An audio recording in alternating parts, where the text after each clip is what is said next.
Hello, everyone. I'm Eric Kekula, and this is one in a series of presentations based on my book, The Economics of Planning. Today's presentation is really an extension of the topics in Chapter 4. There's another presentation that I've done that focuses more directly on the contents of Chapter 4.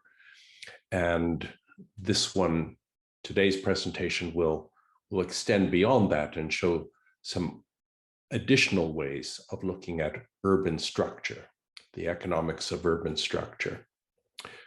So in particular, what we'll do today is we'll briefly revisit the monocentric and polycentric models. We'll allude to the central place theory as an antecedent for much of what follows, introduce the new economic geography, point to agglomeration as a pertinent phenomenon for determining urban spatial structure, show how within that context, urban centers can emerge endogenously.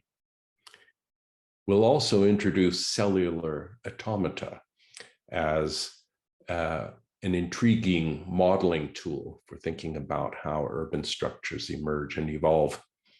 And we will depict urban agglomerations as Tiburtian clubs. Then we'll close by speculating briefly on the future of urban modeling. So let's get started.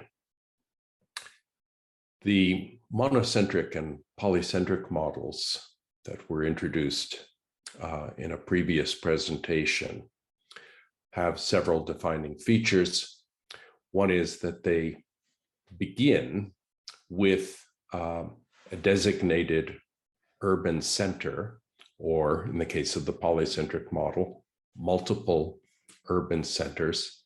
And then given those centers, these models, the monocentric and polycentric models, then work to determine how bid rents fall off as one moves away from the centers, and what the determination of that is for land uses on the ground. Now, many of those lessons still apply in force today, and they're very actively utilized by scholars working on urban problems. So those modeling perspectives certainly have their continuing relevance and utility today. But in addition to that, there are several other approaches to modeling urban structure that are worth visiting. Now, central place theory, associated with Christeler and Losch, German scholars from the early part of the 20th century,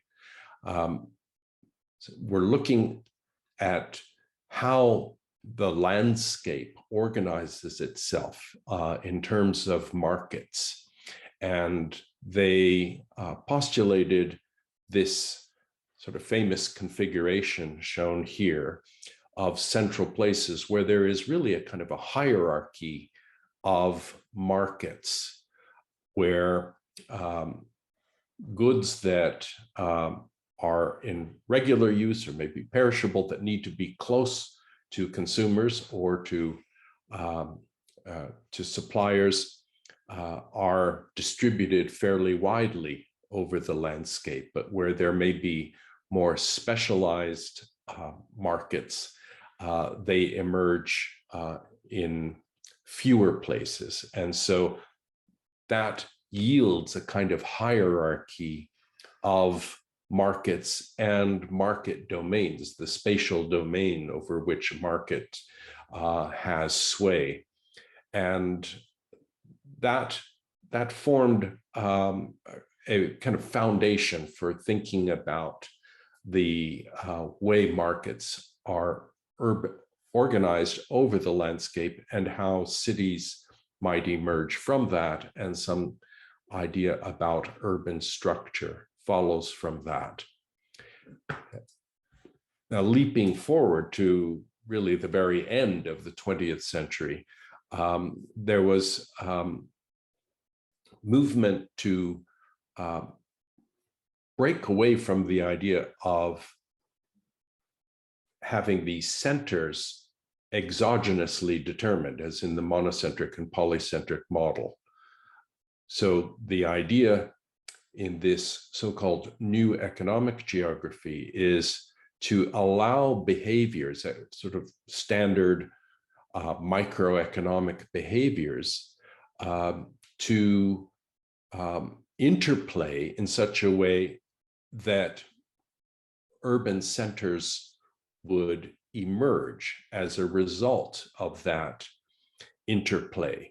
And the idea is to set the sort of standard neoclassical economic profit maximizing, utility maximizing agent in a spatial or geographical context, and allow those behaviors to unfold. And this book, The Spatial Economy, by Fujita, Krugman, and Venables, three very famous authors, really was a kind of milestone in the evolution of this sort of new economic geography and the kind of thinking associated with it. Now, one of those authors in particular is of interest here in this discussion, is that of Mas Fujita, who was at University of Pennsylvania when he did a lot of the work that were in his early work, including the paper that I'm alluding to here, with his colleague, Hideko Ogawa. And in this model, which appears before the book that I just showed you, this was an early and very significant attempt, and a successful attempt, to apply that reasoning that we just discussed, to set up a very simple model, kind of an abstract model of a city that just appears along a kind of simple line, so a spatial continuum. And again, they have two kinds of actors, economic agents in their model. They have firms that want to locate near each other to take advantage of agglomeration economies. And they have workers who also want to locate near firms in order to enhance accessibility and to reduce commuting costs. And so there's this, in a sense, kind of competition for locational access. And that competition plays out through land markets and through labor markets, and the production of goods. So there's that unfolds, and the way it unfolds depends upon key parameters such as the strength of agglomeration economies and the friction associated with distance. In other words, the cost of traveling. And depending upon how those parameters, how those different effects weigh against each other, that will determine how many and where and what kinds of centers emerge. And so this is very significant work in 1980 that really was kind of showing the way forward in terms of that next generation of models, where again, the key breakthrough is that urban centers are now emerging endogenously, that is, within the context of the modeling precepts, rather than being set before the model sort of is set to work. And so it's broadening the scope of the questions that the models are able to address. Now, the mathematics underlying that become fairly messy, quite frankly, because there's so much going on. And so finding solutions is tricky, and the answer becomes well, it depends on this parameter and that parameter, et cetera. And to take it further is going to be quite challenging without considering some other approach. And an approach that has a lot of potential and has already yielded some very interesting results is that of cellular automata. The early example of that was introduced by Thomas Schelling, a Nobel Prize winner, who in 1971 published this paper on dynamic models of segregation in the Journal of Mathematical Sociology, which was a very early application of this idea of cellular automata, showing how individual agents located in a kind of explicit spatial context. Now, it's just a grid as shown here, but it looks at how individuals may make decisions about where to locate depending upon the context in which they're situated. So in the cellular autonoma, so the term itself is very suggesting each cell is sort of autonomous in terms of its behavior, and the computer modeling lying beneath this is sort of manages that process. It proceeds sort of in discrete time, sort of one time period after the next. So I like to think of it as sort of each morning you wake up and there's the world that you're situated in, and based on what you find and based on what your motivations are, what you're trying to accomplish in terms of earning an income, maximizing utility, whatever it is that's sort of driving these agents forward, they act. And they act within the context of their immediate environment, but that environment is also responding to them, right? So if I'm responding to what I see happening around me and what my neighbors are doing, they likewise are responding to what's around them, and I'm part of their context.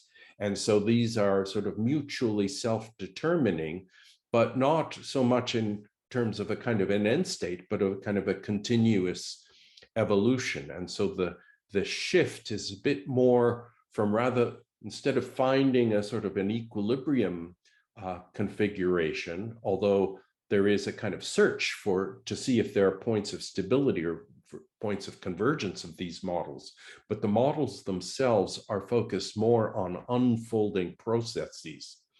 And a current proponent of a lot of these in the context of urban planning is Professor Mike Batty at University of College London. He was the founding director there of the Center for Advanced Spatial Analysis, and he has been a leading proponent and exponent for over half a century of the use of computer modeling, advances in computer modeling, to think about how we make sense of what's going on in cities and how cities themselves are being shaped. So another important approach to how we think about urban models, urban places, is motivated by another Nobel Prize winner, Ronald Coase, who lived an extraordinarily long life. He's most famous for two papers, one published in 1937 on the nature of the firm, and another in 1960 on the problem of social cost. Those two papers, of course, he wrote much more, did much more in his life, but those two papers are really outstanding papers in terms of, if we think about the history, not just of urban places, but really the history of economic thought and how it relates in particular to questions of transactions costs and entitlements, et cetera. And those ideas have fed in the context of the urban planning domain into work notably by Professor William Fiscal, I should say, of Dartmouth University, who's written a large number of books and articles that have been very influential in the field that combine elements of economic thinking, planning thinking, and legal thinking to show how places evolve. And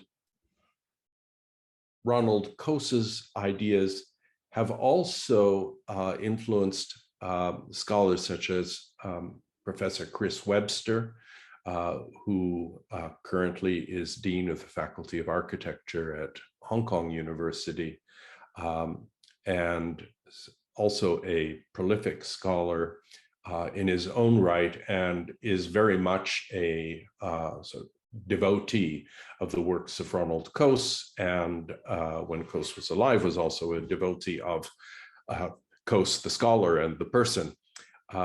And Webster's article on the nature of the neighborhood is really a kind of homage to the Coasean paper on the nature of the firm. And it shows how the ideas that Coase presents in that famous paper on the nature of the firm and the way that transactions costs determine what activities take place in a marketplace and what activities are more likely to take place within an organizational context,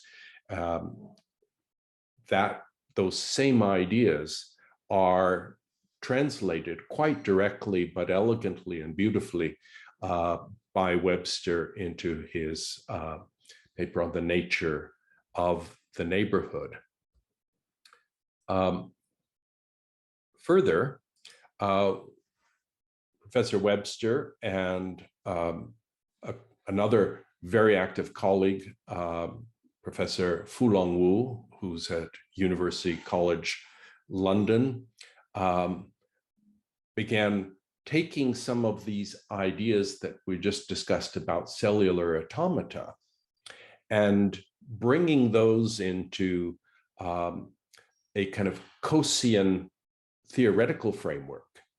And this, for me, is a very significant kind of direction, because the cellular automata are wonderful, but they're if without a strong theoretical foundation for them, for the behaviors that are there and for the questions that are being addressed through that modeling process, there's a bit of a danger that the cellular automata become a little bit like wind-up toys. You know, we put these cells instill the agents there with certain behaviors and then let them go. And this wind-up toy sort of unfolds, and isn't that wonderful and isn't that neat? But what have we learned? What does that actually add up to?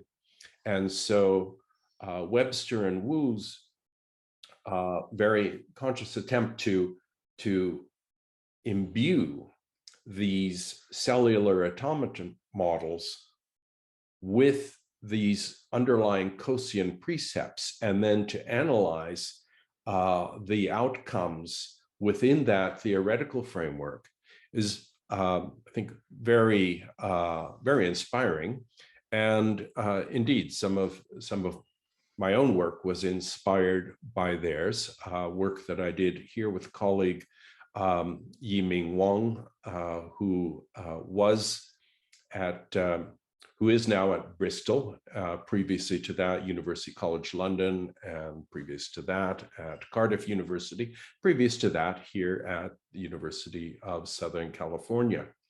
And we, in a sense, did something similar to what that Webster Wu paper was doing, which we had an agent-based model, which is essentially a kind of an extension of the cellular automata, but where the focus, instead of on cells, is on agents. So it's on the decision-making agent itself, whether that agent is embedded in a geographical cell or not.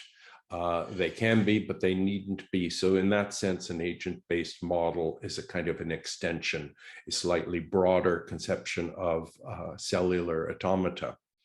And instead of linking our agent-based model to COAS, we linked it to that work of Fujita Nagawa that I just described.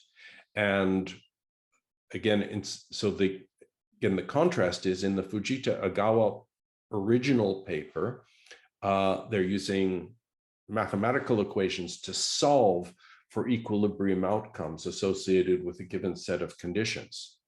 What we do with our agent-based model is to imbue those behaviors. So we take those same equations and, in a sense, encode them into the DNA of the agents who are then sort of set loose in a described geographical space similar to the one that Fujita Nagawa set out in their model.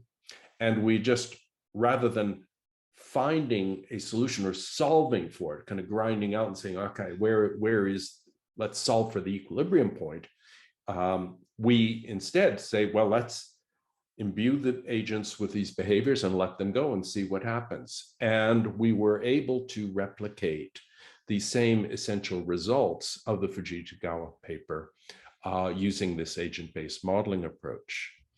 Now, the other really important figure in terms of thinking about urban structure and urban behaviors is that of Charles Thibault, who died tragically young, but had an enormous impact. His paper on a pure theory of local expenditures is one of the most highly cited papers in all of social sciences, not just urban planning, urban economics, et cetera, all of the social sciences.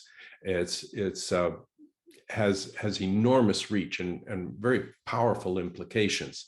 Now, in another presentation that I give on public goods and public choice, I go into the Thibault model and the nature of his contribution in a little bit more detail in kind of some of the economic reasoning. But for today's presentation, what I want to focus on is the implication of this Thibautian approach to urban structure itself. And that approach is exemplified here. I start on the left here. We see this book by Corns and Sandler, which is a very nice exposition of this role of club goods. Now, club goods are essentially an extension of this Thibault model. The basic idea is that in a club good, not only are households gathering in municipalities, which is a key result of Thibault, Thibault is associated with this voting with your feet, right? So the idea in the Thibault model is where there may be a lack of a single unified market for allocating pure public goods, there's a sort of an alternative, a kind of alternative solution to that unified market, which is that households can vote with their feet, is the famous expression, and they can essentially move to that local jurisdiction that offers the kind of public goods services, kind of the parameters and the cost, et cetera, that conform to that household's own preferences and budget. And so just the way that in a normal market, households make some decision about how much to buy of what good based on their budget and their preferences, in the taboo model, households make a decision about where to locate based on their preferences and their income. And that location decision, in turn, determines the consumption bundle that they then find themselves with. And so that there's a kind of Tiboutian sorting. And the club theory extends that, where not only are households moving on the basis of the level of public service that's involved, but they're making their decisions based also on who are their fellow club members, right? And so while the mathematics underlying it can be a bit daunting to some, the approach is actually fairly intuitive and straightforward, right? That I may have some preferences, but I may be relatively indifferent between how much of one public service or another I have, but might not be indifferent to who my fellow club members are, right? And who my neighbors are. And likewise, people may be responding to me in that same way. And so this is, again, this idea of these interactive effects is quite rich and full of, I think, wonderful opportunities for further exploration. So one bit of work I've done in this area is this paper published a while back on our municipalities' Tiboutian clubs, looking specifically at data, census data from LA County on a wide range of sort of characteristics of households in census tracts, and asking whether there's evidence of this kind of Tiboutian sorting within sort of municipal jurisdictions. And spoiler alert, the answer is yes. There's really strong, really compelling evidence that this kind of sorting is taking place. And it's very much the kind of result that Schelling was pointing to in his work half a century ago. So this is just a brief sort of recap of some of the things that I see going on in the field, and partly also my response to what I see going on in the field, which again is almost like an agent-based modeling exercise in itself, right? We see what others are doing, we get excited by that, we publish something of our own, and others might respond to that, and so the field evolves. And it's the same way with urban structure. I think the future of these kind of agent-based models, where agents are embedded within explicit and very realistic urban settings, using things like geographic information systems that can keep track of a lot of spatially tagged data in very useful and consistent manner, and then imbuing these agents with behaviors that are consistent with or tied to the scholarship that we see in the social sciences more broadly, in the same way that some of these models were tied to the work of famous scholars like Thibault or Ronald Coase. And that's an exciting field, and I think there's much more to come. So do stay tuned.